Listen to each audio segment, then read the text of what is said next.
We'll see if the GoPro does that justice, because it's a pretty awesome looking sunset out there. And we've done quite a bit of work in the shop today, but there's always time to sit down and reflect and enjoy what's been created for you.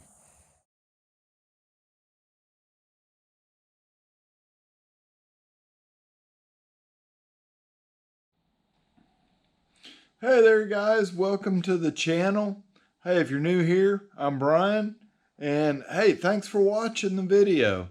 All of my subscribers, I really appreciate you guys too for sticking with me here.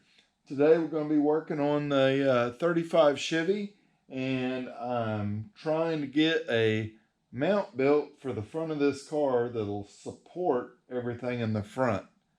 So let's get it with it. Alrighty guys, so looking down in here, you can see I just have some stuff tacked together, but I did build a little bracket that fits on the end of the fender mounts on either side.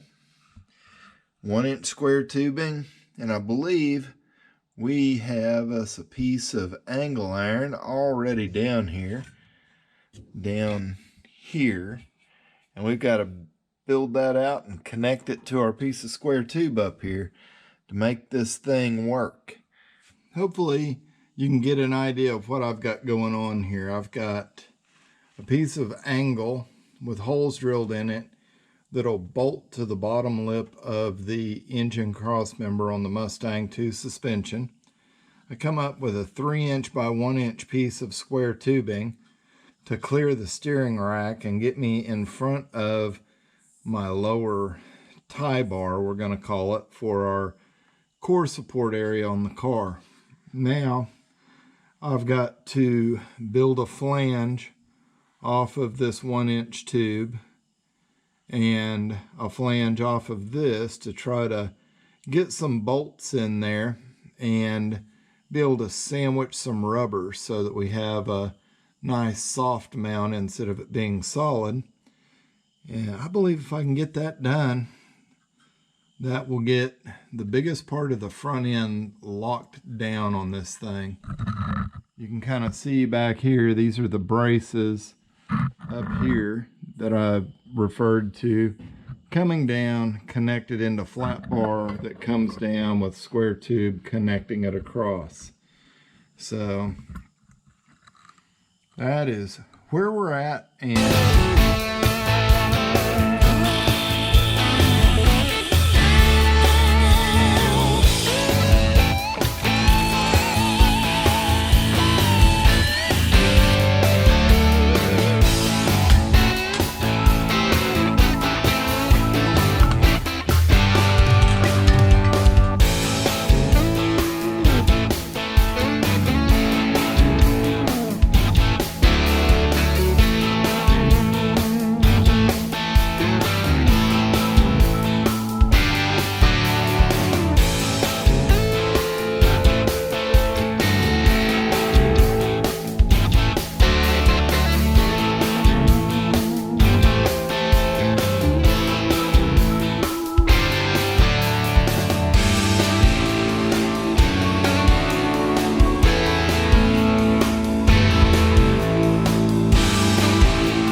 so here's try number 4. Only 2 have I recorded though. So I moved this piece of square tubing back. We still have plenty of clearance here in between the steering rack and the part. We're closer to lining up with this, so my mount that I come off with, it'll almost be an equal length, and I'll be able to sandwich a full piece of rubber in between the 2 parts. It's kind of what I was concerned with, having this all the way out and having to drill and weld nuts in here. That just create a weak spot, so I'm going to be able to put a piece of 3/8 plate on here, a piece of 3/8 plate on here, and I'll make it the full width of this bracket so it gets stronger.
come up with this big bunch of washers and 7/16 bolts to kind of get this bracket set up here. I'm going to go ahead and throw a little tack in this corner, get her where she'll stay.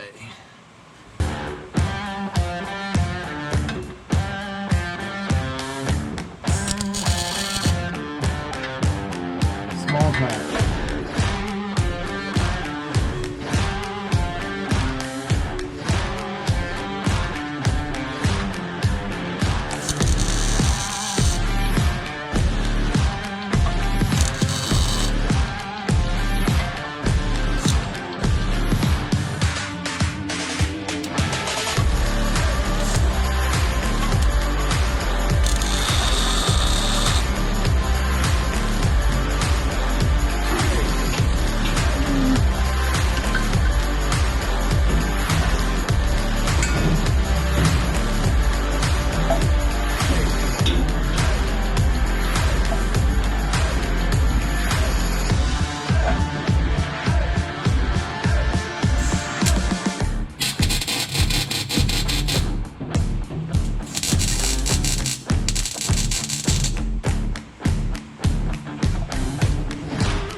Alright guys, so I got this little piece pulled out, and I think I'm going to call it a lower tie bar for the radiator support for the car.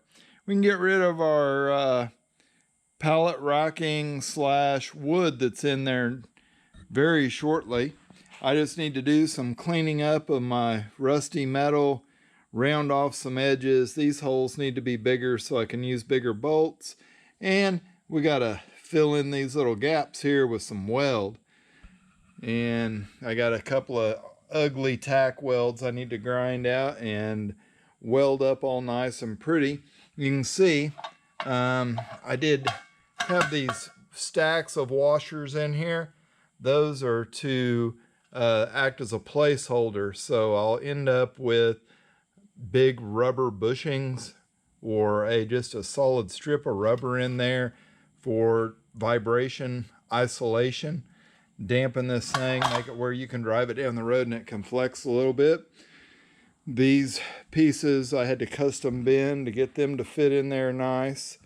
So it's been quite a bit of thinking here. It's not a very complicated part, but you got to think about how to put it in there, and I still may end up having to come off of this side of this square tube and go back to the frame rails to give it lots of support. Because when you think about it, I mean, this thing's going to hold up the headlights, radiator, everything up here in the front. It's going to be a central mounting point for it, so we want it to be good and stout.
did gum, and I kind of capped the ends off on this, closed everything up. You know, I have it welded together to the point where she's gonna stay. There's no ripping it apart or anything. I just have to go through and a bunch of grinding to clean this thing up, and then I believe I'll splash a little primer on it, maybe a little black paint, and we'll get this dude put together here. All right, guys, so we did get her all ground down, painted up, cut me out a piece of rubber for a mount here, and yeah, the secret piece is a stall mat for a horse stall. So it's about the right thickness and everything, so we're going to give it a try, and it'll definitely work for our mock-up purposes. I did get my other piece painted, and it's all installed in here. So yeah, oh, I'm about to fall over. We're going to see how this works out. All right, so boards are out, brackets are in, and kind of hard to see down in there. I think I have to add one more right back here to hold the back edge of these fenders up, and then the front sheet metal will be secured on the car. So it's taken a really long time to get to this point. Had to do a lot of thinking, and you know, it's a pretty simple solution actually to get the front of this tied together and everything.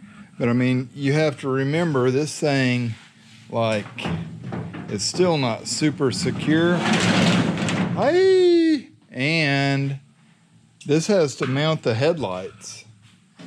This hood has to be able to open and close every time and work. So,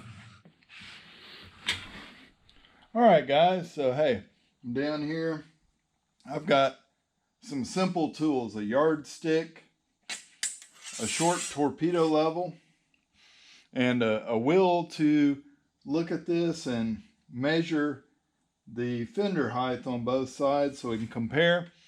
Just trying to start figuring out where we're at on this thing. So I just set that in there. I'm going right through the middle of the wheel, coming up. It's like 27 1/4. See what we got on the other side.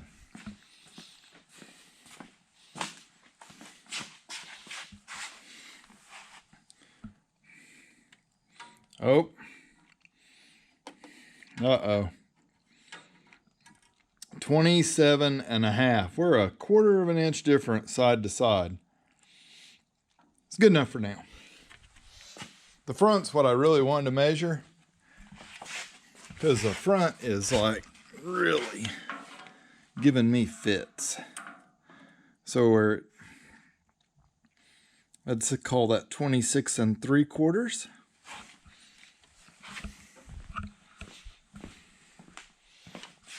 And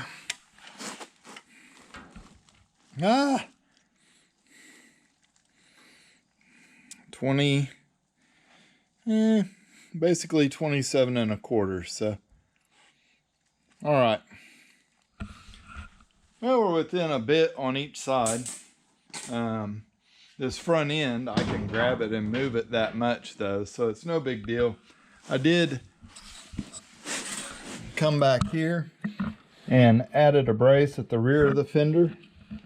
I have the bolt going through the wrong way right now, but just to give us some support back here. I don't have holes drilled in the frame or tapped yet, so it's coming. It's getting there.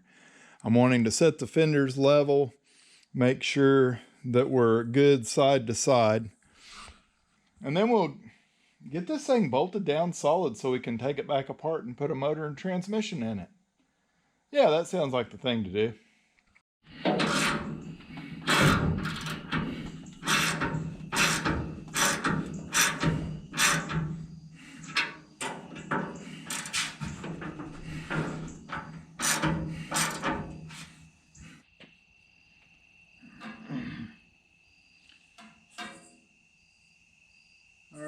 just under 21 and a half.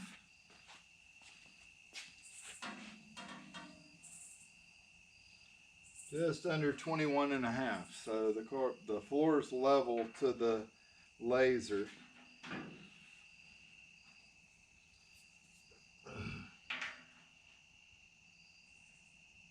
Two 3/4. And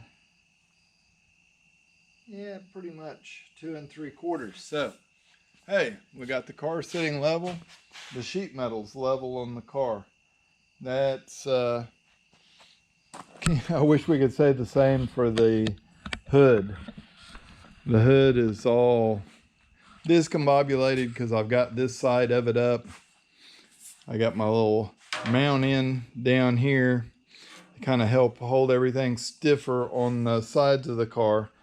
I think next time we work on this, we're going to work on the rocker panel, or the running board, I'm sorry, not a rocker panel, down here to get it mounted up good and sturdy. So when we get in and out, a person could step on it and not hurt anything. So there's a little time on the 35 Chevy for you. Channel's gonna switch back over to C10 world, and we're gonna put this kind of probably back in the background a little bit. I do have a transmission, and I need to get the motor bolted up to it and get all that ready. Even though I just got everything kind of fitted up on the front here, I'm going to take it all off so I can pull that motor out. We can put the proper motor in it, and then we'll look at whether we want to start painting or wiring. Hey, if you liked the video, give it a thumbs up, guys. And as always, we'll catch you on the next one.